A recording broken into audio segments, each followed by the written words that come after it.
सांगड़ में जान मोहम्मद अबड़ू की रिपोर्ट मुताबिक पाकिस्तान पीपल्स पार्टी तालके शहदादपुर के अगवान अमीर खादिम बागरानी के जीवन न्यूज़ सां ॻाल्हाईंदे चयो त पीपी हिकु अवामी ख़िदमत जो नालो आहे। वधंदड़ महांगाई वारे मसइले ते असां अवाम सां गॾु आहियूं। पीपी जो मुक़ाबिलो ग़ुर्बत ऐं महांगाई सां आहे। कठपुतलियुनि जा तजुर्बा हली न सघंदा। चूंडूं 90 ॾींहं जे अंदरि करायूं वञनि। चूंडुनि में देरि बर्दाश्त न कंदासीं।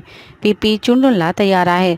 खादिम बागरानी चयो त तालके शहदादपुर में पीपी रिकॉर्ड तरक़ियाती कम कराया आहिनि। उन जो क्रेडिट रोशन ख़ान जुनेजो, अलाउद्दीन जुनेजो समेत पीपी अॻुवान ॾे वञे थो। खादिम बागरानी चयो त जॾहिं बि इलेक्शन वेझो ईंदी त पीपी बि मुख़ालिफ़त में सियासी यतीमनि जा इतिहाद ठहंदा आहिनि।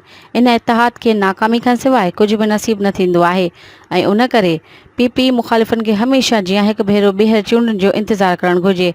खादिम बागरानी चयो त पीपी कारकर्दगी जी बुनियाद ते ईंदड़ चूंडूं खटे अवाम ताक़त सां पीपी चेयरमैन बिलावल भुट्टो ज़रदारी खे मुल्क जो वज़ीर आज़म कराईंदी। खादिम बागरानी चयो त ज़िले सांगड़ जो अवाम हाणे सियासी तौर सुजाग थियण सां गॾु मुकमल तौर ते आज़ाद थी चुको आहे। पीपी मुख़ालिफ़नि जो ज़िले मां सियासी ख़ात्मो थी वियो आहे। अवाम पीपी सां गॾु आहे।